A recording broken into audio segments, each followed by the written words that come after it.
natin. Ayan. Ayan! Ganda. Hello, Jay! Okay. Okay. Adal. Asa kabila. Asa kabila. Ayan si DJ, oh.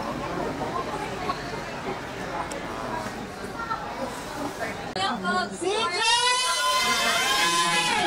Good morning. Thank you. Sana all.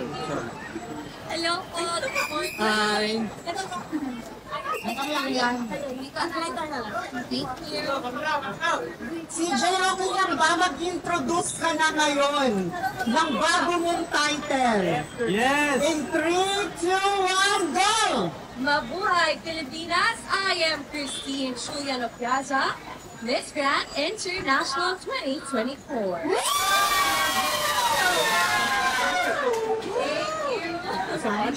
CJ!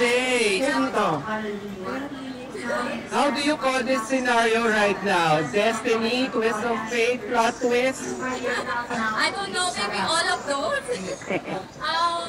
Actually, I feel like I'm a candidate actually right now na parang magde-depart pa lang ako and then they want to know competition ngayon. But this is definitely, sabi ko nga kay Mr. Yande kahapon, kagabi, it's actually turn of events, grabe talaga. My life turned 180 degrees. Parang, I don't know what you feel until now. I think it will definitely sink in sa akin once starting drowning moment tomorrow. And actually, nanginginig ako now. But thank you so much. I know there's a lot of things na naka-line up na net for you do as your new MGI 2024. So I'm excited for that. Yes, I think there's destiny. It's pain. Maybe it's all ito na yung result ng hard work.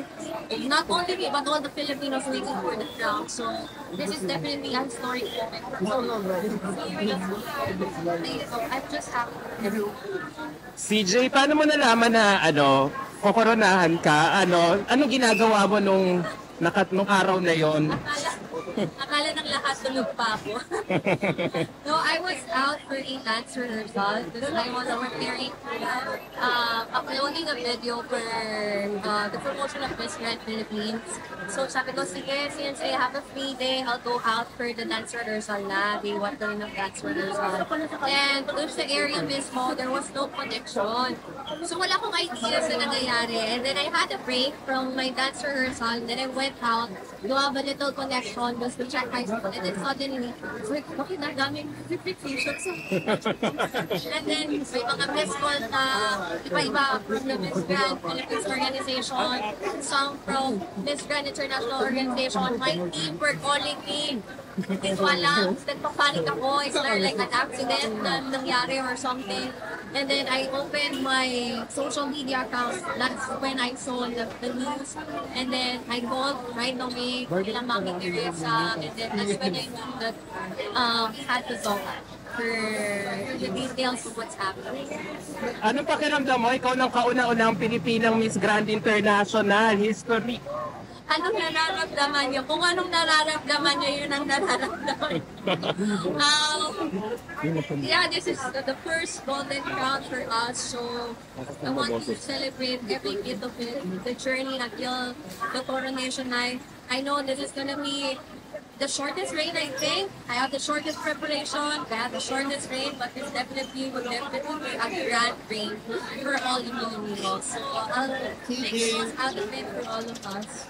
CJ, of course we all know na nagkaroon ng iba't ibang reaction ang mga pageant mat dito at maging sa ibang bansa, But gusto namin malaman kung ano yung naging basis mo para tanggapin yung NBI title. Well, sa kahit saan naman po tayo pang tradition na sumasali, it is a job that we're applying for.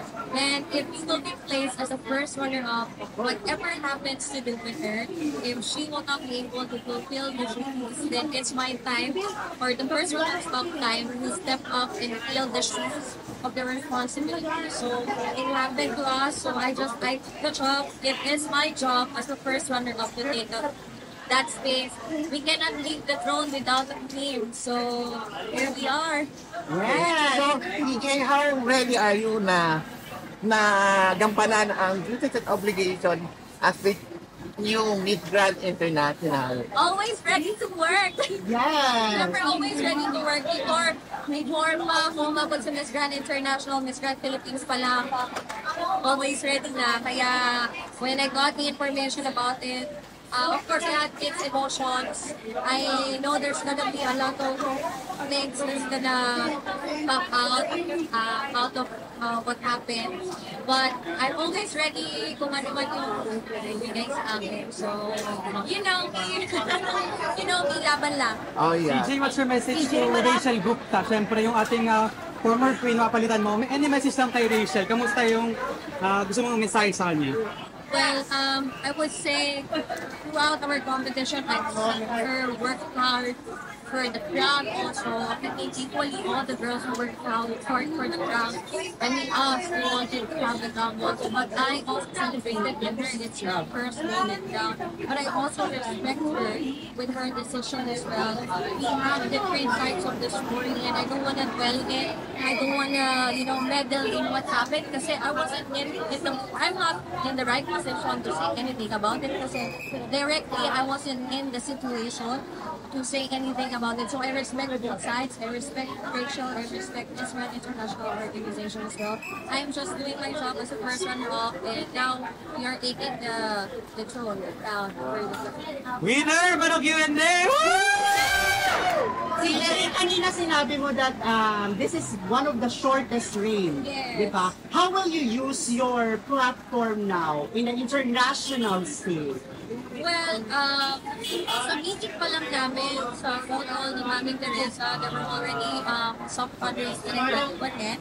So I have to feel the responsibility of being there, being present in the country, of course, promote the Grand International Organization kasi nasa-start na yung competition of different countries around the world. So, there's gonna be some countries that I'll be listing this month. Hopefully, ma-approve yung mga visa ko kasi yun yung pinakauna daw to process.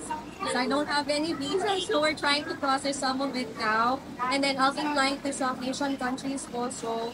And of course, Miss Grand Philippines coronation also is gonna happen on July 16. So yun yung mga events na kailangan mong mag-prepare. But most importantly, of course, making use of this international, a big platform, promote more the advocacy of Miss Grand International. That is to stop the war, not just to stop war and violence.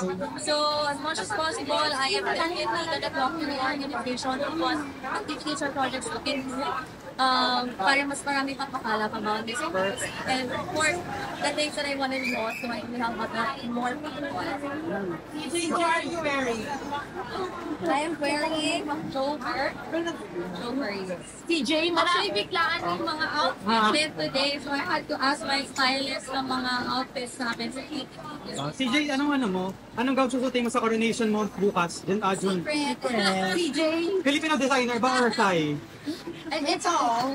Wow! CJ, marami din kami nababasa about bashing na dapat daw hindi mo na tinanggap itong position na ito. Anong message mo sa kanila? Oh, well, when I heard the news, I already know there's gonna be a lot of bashing also in it. I mean, whatever we do in life, there's gonna be people who's not gonna support you naman.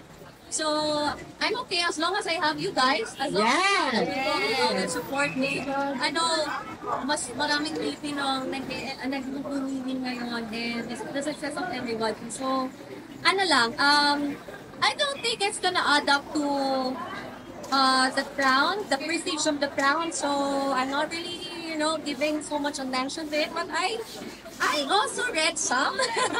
I even checked my requests on Instagram. So, all over my social media, there's a lot of blame, but there's so much love also. especially from my MGI teams, co-candidates, grabe, I mean, sabi ko sa kanila, the crown that I'll be wearing tomorrow is their crown as well. It's a celebration of Philippines. I know CJ, lilipad ka na and nagmamadali din tayo. What is your message now to all of your supporters, most especially to the Filipino who rallies you in this competition? And also, syempre, yung mga Thai fans mo na naghihintay ngayon sa'yo pagkalapag mo doon. What is your message to us? Congratulations! Ayun, congratulations kasi I know you all did a part in this competition. Kahit itong laban po, kahit yung laban pa ng mga past weeks natin, I have to congratulate also all the Filipinas who went to the same stage as me. They paved the way for me to be here. So thank you so much. And of course, I'm really, really grateful to have each one of you guys supporting me all the way sa nangyaring biggest platforms now. Thank you for sticking up with me. And sana po, kasama pa yung hanggang dulo, whatever the plans would be, whatever activities we'll have, will definitely bring the Philippines out the highest yet. Your message to Sir ALB. Sir ALB, eto na! I know he's really, really excited also and proud. And well, I want to take this opportunity also to say congratulations to my BFF, Krishna. Congratulations to our team also. Sir ALB was there also to celebrate with her and to support her. And now I believe Sir Arnold is flying tomorrow also. Yes, or later at night at Manila. So we'll be there. We'll definitely see na yung moment ng pagtayo niya ng pag-video niya. Ngayon magagawa niya na ulit. CJ, may a-attend ba from MDIPH official or family member mo na a-attend sa official crowning?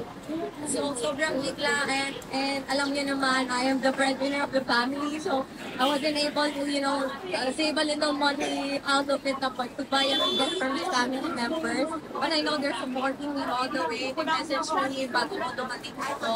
And my sister is gonna compete also internationally, so she won't be able to come with me. But we had a little talk about this. So, I know they're all celebrating with me dahil hindi sila physically present.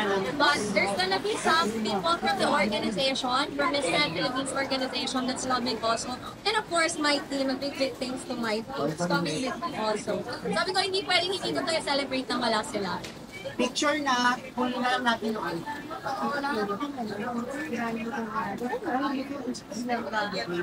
Ay, aura-aura. Wait lang guys. ano, picture ba? Picture din. Opo. Hindi mo yun,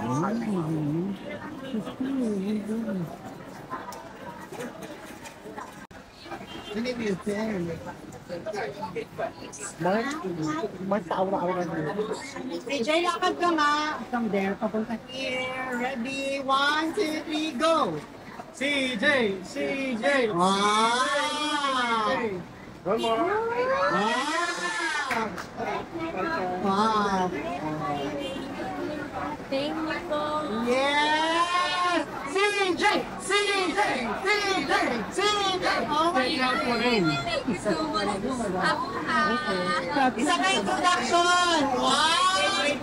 From the mismo. 1, 2, 3, go! Christine Juliano Piazza, Miss Grand International! Thank you. Thank you.